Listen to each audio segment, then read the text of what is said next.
عام طور پر جب ہم کسی خوبصورت تفریحی مقام کی بات کرتے ہیں، مطلب کسی پہاڑی علاقے کی، تو ذہن میں کیا آتا ہے؟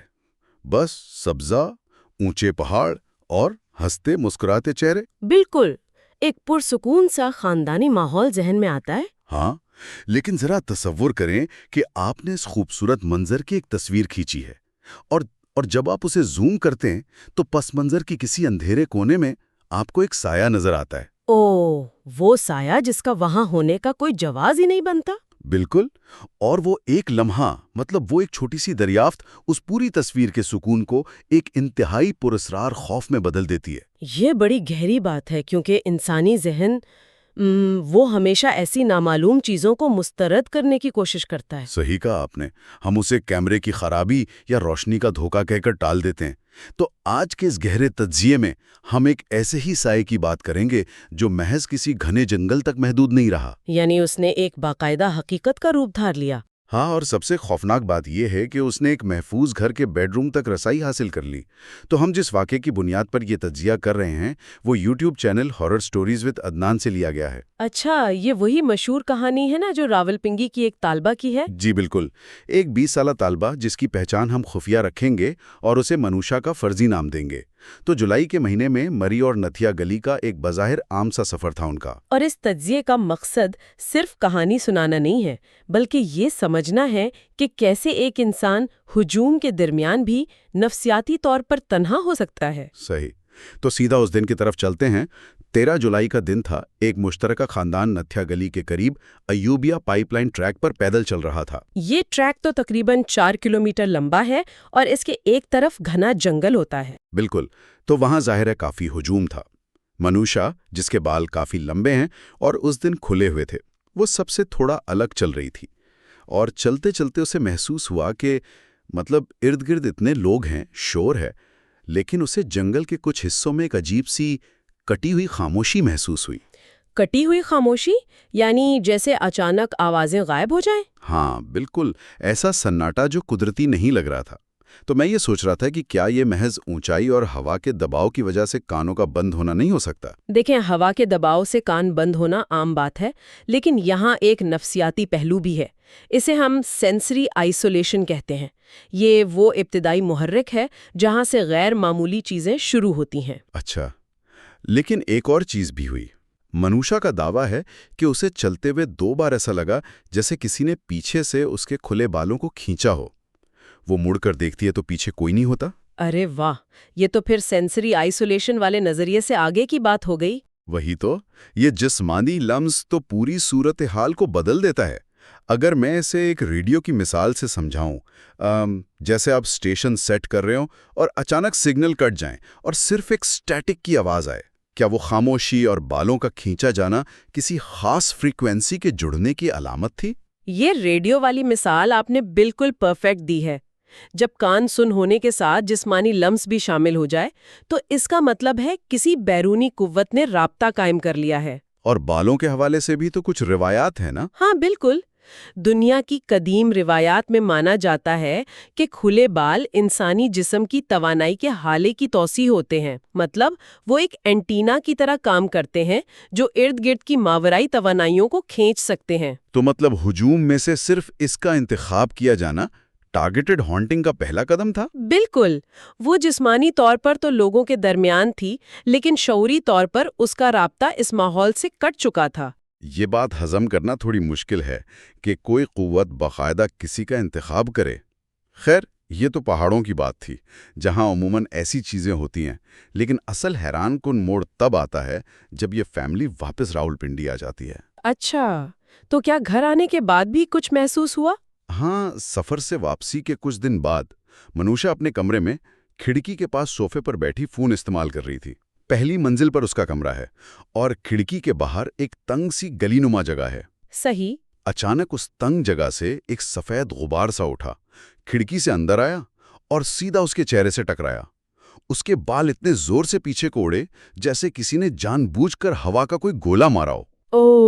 یہ تو سیدھا سیدھا اس بات کا ثبوت ہے کہ وہ قوت صرف جنگل تک محدود نہیں رہی۔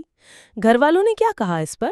وہی جو ہمارے معاشرے میں عموماً ہوتا ہے، اس نے ہنستے ہوئے رات کو والد کو بتایا تو انہوں نے مذاق میں کہہ دیا، بیٹا تمہارے پردادا کی روح آئی ہوگی۔ ہاں، انسانی ذہن ہمیشہ خوفناک حقیقت کو لطیفے کے پیچھے چھپانے کی کوشش کرتا ہے۔ بالکل، لیکن کیا یہ غبار محض کوئی ہوا کا بھگولا ہو سکتا تھا جو اتفاقاً اندر آ گیا ہو؟ دیکھیں، نفسیات میں اس رد عمل کو ہم کوگنیٹو ڈسوننس اور نارملائزیشن فیز کہتے ہیں۔ دماغ شدید دباؤ سے بچنے کے لیے خطرے کو کسی عام سی وجہ سے جوڑ دیتا ہے۔ یعنی والد کا مذاق دراصل دفاعی میکانزم تھا۔ بالکل، اور جہاں تک بھگولے کی بات ہے، ایک تنگ گلی میں اس طرح کا ٹارگیٹڈ غبار بننا طبی اصولوں کے خلاف ہے۔ اس کا سیدھا چہرے پر لگنا اعلان تھا کہ اس ہستی نے اس کے محفوظ ترین مقام تک رسائی حاصل کر لی ہے۔ تو یہاں ایک بڑا سوال ذہن میں آتا ہے، اگر جنگل میں کوئی وجود تھا تو کیا وہ ان کے ساتھ بس میں بیٹھ کر راولپنڈی آیا؟ مطلب یہ ماورائی قوتیں سفر کیسے کرتی ہیں؟ یہ بڑا دلچسپ پوائنٹ ہے۔ اصل میں ماورائی قوتیں ہماری طرح مادی سفر نہیں کرتی۔ پیرانارمل ریسرچ بتاتی ہے کہ وہ فاصلہ طے نہیں کرتے، بلکہ انسان کی توانائی کے ساتھ ایک ربط بنا لیتے ہیں۔ ایک ربط یعنی کوئی اٹیچمنٹ؟ ہاں، جیسے آپ کا اسمارٹ فون کسی کلاؤڈ سرور سے جڑا ہو، آپ دنیا کے کسی بھی کونے میں جائیں، ڈیٹا آپ تک پہنچتا رہتا ہے۔ وہ ہستی بھی منشیہ کے خوف اور شعور سے جڑ چکی تھی۔ کلاؤڈ سرور والی مثال سے بات واقعی کلیئر ہو جاتی ہے۔ اور جب گھر والے مذاق کر رہے تھے تو ظاہر ہے وہ خطرہ خاموش نہیں بیٹھا۔ بالکل، اس نے اپنی موجودگی کا احساس دلانا شروع کیا ہوگا۔ ہاں، کچھ راتوں کے بعد کمرے کے باہر قدموں کی آوازیں آنے لگی۔ حیرت کی بات یہ ہے کہ روشنی کا زاویہ ایسا تھا کہ پردے پر سایہ پڑنا چاہیے تھا، لیکن کوئی سایہ نہیں تھا۔ اور کیا صرف قدموں کی آوازیں تھیں؟ نہیں، ایک رات تو کھڑکی کے بالکل باہر سے کسی گیلے کپڑے کو زور سے جھٹکنے کی آواز آئی۔ لیکن سب سے لرزہ خیز بات اس کے بعد شروع ہوئی۔ کیا ہوا؟ مسلسل ایک ہفتے تک رات کے ٹھیک 2 سے 2:30 بجے کے درمیان اس کی آنکھ کھلتی اور اسے باہر گلی میں ایک چھوٹی بچی کے رونے کی آواز آتی، جیسے وہ چلتے ہوئے کچھ ڈھونڈ رہی ہو۔ اس وقت سرگرمیاں عروج پر ہوتی ہیں۔ لیکن اس میں جو بات مجھے سب سے زیادہ حیران کن لگی وہ یہ ہے کہ منوشا کے کمرے کے بالکل نیچے دادی کا کمرہ تھا۔ ان کی نیند بہت کچی تھی، مگر انہیں وہ آواز کبھی نہیں آئی۔ اچھا، مطلب صرف منوشا سن رہی تھی؟ بالکل، اور ایک رات تو کمال ہی ہو گیا۔ جب وہ بچی رو رہی تھی، عین اسی وقت گلی سے ایک موٹر سائیکل گزری جس پر 2 لڑکے سوار تھے۔ وہ آپس میں باتیں کرتے ہنستے ہوئے گزر گئے۔ انہوں نے رونے کی آواز پر کوئی ری ایکشن نہیں دیا۔ اوہ، اس کا سیدھا سا مطلب ہے کہ یہ رونے کی آواز ہوا میں سفر کرنے والی سوتی لہریں نہیں تھیں۔ ہاں، یہ صرف منوشا کے ذہن کے اندر چلنے والا ایک پرائیویٹ براڈ کاسٹ تھا۔ اصل میں جب آواز صرف ایک شخص کو سنائی دینا تو اسے ڈائریکٹڈ آڈیو یا ٹیلیپیتھک پروجیکشن کہتے ہیں۔ وہ قوت اس کے کانوں کو نہیں، براہ راست دماغ کے آڈیٹری کارٹیکس کو نشانہ بنا رہی تھی۔ اور وہ موٹر سائیکل سواروں کا گزرنا لڑکی کے لیے کتنا بڑا نفسیاتی دھچکا ہوگا۔ بالکل، یہ وہ منزل ہے جہاں انسان کو یقین ہو جاتا ہے کہ وہ مدد کے لیے چیخے گا بھی تو کوئی اس کی بات کا یقین نہیں کرے گا۔ ایک مکمل تنہائی۔ یہ تو انسان کو پاگل کرنے والی بات ہے، لیکن پھر ایک ایسا موڑ آیا جس نے ثابت کیا کہ وہ پاگل نہیں تھی۔ ایک ہفتے بعد رونے کی آواز بند ہو گئی اور اب آوازیں گھر کی چھت سے آنے لگی۔ چھت سے؟ کس طرح کی آوازیں؟ لوہے کے دروازوں کو کھینچنے کی آوازیں، سولر پینل کے ستونوں پر کسی بھاری دھات کے ٹکرانے کی آوازیں، اور سب سے اہم بات، منوشا کے بھائی نے چھت پر پرندے پال رکھے تھے۔ جب یہ آوازیں آتیں، وہ پرندے اچانک شدید خوف سے پھڑپھڑانے اور چیخنے لگتے۔ دیکھیں، یہی وہ پوائنٹ ہے جہاں وہم کی ساری تھیوریز دم توڑ جاتی ہیں، کیونکہ جانور، خاص طور پر پرندے، کوئی نفسیاتی وہم نہیں پالتے۔ مطلب ان کا ری ایکشن کسی ٹھوس چیز کی وجہ سے تھا؟ جی، پرندے اصل میں الیکٹرو میگنیٹک فیلڈز اور انفرا ساؤنڈ کے حوالے سے بہت حساس ہوتے ہیں۔ انفرا ساؤنڈ وہ کم ترین فریکوینسی ہے جو انسان سن تو نہیں سکتا، لیکن اس سے ہمارے اندر خوف پیدا ہوتا ہے۔ تو کیا وہ ماورائی قوت انفراساؤنڈ پیدا کر رہی تھی؟ جب ماورائی قوتیں مادی دنیا میں اثر انداز ہوتی ہیں تو اکثر میگنیٹک فیلڈ میں تبدیلیاں پیدا ہوتی ہیں۔ پرندے اسے خطرے کے علام کے طور پر محسوس کرتے ہیں۔ ان کا بے قابو ہونا سائنسی ثبوت تھا کہ چھت پر کوئی ٹھوس توانائی موجود تھی۔ اس سے یہ واضح ہو گیا کہ خطرہ مادی شکل اختیار کر رہا تھا، لیکن وہ ہستی گھر کے اندر آنے کے بجائے چھت پر غصہ کیوں نکال رہی تھی؟ کیا گھر والوں نے کوئی حفاظتی تدابیر اختیار کی تھی؟ ہاں، اصل میں چیزیں غائب ہونے لگی تھیں اور منوشا کو اتنے ہولناک خواب آتے کہ وہ روتی ہوئی جاگتی، تو اس کی والدہ نے گھر کی حفاظت کے لیے باقاعدگی سے سورہ بقرہ اور سورہ یاسین کی تلاوت کا اہتمام شروع کر دیا تھا۔ تو پھر بات واضح ہو گئی، دنیا کے ہر بڑے عقیدے میں تلاوت اور مخصوص کلمات کی طاقت مانی جاتی ہے۔ کیا اس تلاوت نے اس ہستی کا راستہ روک دیا تھا؟ دیکھیں، تلاوت محض الفاظ نہیں ہے، ان سے پیدا ہونے والا صوتی ارتعاش ماحول کی توانائی کو بدل دیتا ہے، ایک پازیٹیو انرجی فیلڈ یا روحانی شیلڈ بن جاتی ہے۔ اور وہ ہستی تو منفی توانائی تھی نا؟ بالکل، اس کے لیے اندر داخل ہونا ویسے ہی مشکل ہو گیا جیسے دو ایک جیسی میگناطیسی قوتیں ایک دوسرے کو دفع کرتی ہیں، اسی لیے وہ اپنا غصہ چھت پر موجود چیزوں اور پرندوں پر نکال رہی تھی۔ صحیح۔ اور تلاوت کے بعد واقعی گھر میں ایک طویل خاموشی چھا گئی، لگا جیسے طوفان گزر گیا ہے، لیکن یہ خاموشی ایک بہت بڑے طوفان سے پہلے کی تھی۔ تو کیا معاملہ دسمبر تک چلا گیا تھا؟ ہاں، دسمبر 2025 کی سردیوں کی ایک رات۔ منوشا ان دنوں کافی بیمار تھی۔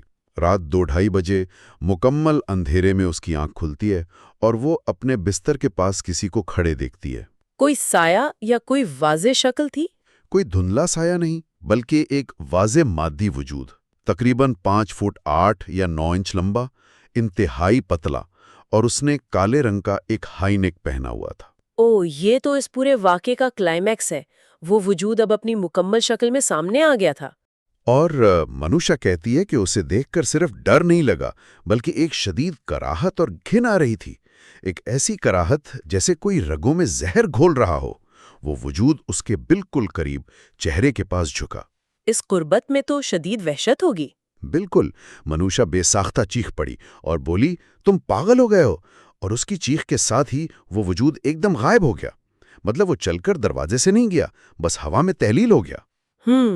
میں یہ سوچ رہا تھا کہ کیا انسانی ذہن میں کسی بہت لمبے اور پتلے وجود کو دیکھ کر فطری طور پر کراہت پیدا ہوتی ہے؟ یہ آپ نے بڑا اچھا سوال کیا ہے۔ ارتقائی حیاتیات میں ایک تصور ہے جسے انکینی ویلی کہا جاتا ہے۔ ہمارا دماغ ان چیزوں سے شدید کراہت محسوس کرتا ہے جو انسانوں جیسی لگیں لیکن مکمل انسان نہ ہوں۔ یعنی وہ لمبا پتلا وجود ہمارے دماغ کے الارم بجا دیتا ہے؟ بالکل، دماغ اسے بیماری یا موت کی نشانی سمجھتا ہے، اسی لیے منوشا کو خوف سے زیادہ کراہت محسوس ہوئی۔ اب یہاں سے وہ انکشاف ہوتا ہے جس نے میرے ہوش اڑا دیے۔ اگلی صبح جب اس نے والدہ کو یہ سب بتایا تو والدہ نے اسے کوئی تسلی نہیں دی، بلکہ کہا، ہاں میں نے بھی اسے دیکھا ہے۔ ارے واہ! اور بات یہیں ختم نہیں ہوتی، اس کے بھائی نے بھی تصدیق کی کہ اس نے بھی کچھ عرصہ پہلے اسی بیڈ روم میں، بالکل اسی جگہ، اسی لمبے پتلے وجود کو دیکھا تھا۔ یہ انکشاف تو کہانی کا سب سے اہم موڑ ہے۔ اگر گھر کے الگ الگ افراد ایک ہی خد و خال والے وجود کو دیکھتے ہیں تو یہ کوئی مشترکہ وہم نہیں ہو سکتا۔ مطلب یہ کوئی فیملی کا نفسیاتی مسئلہ نہیں تھا؟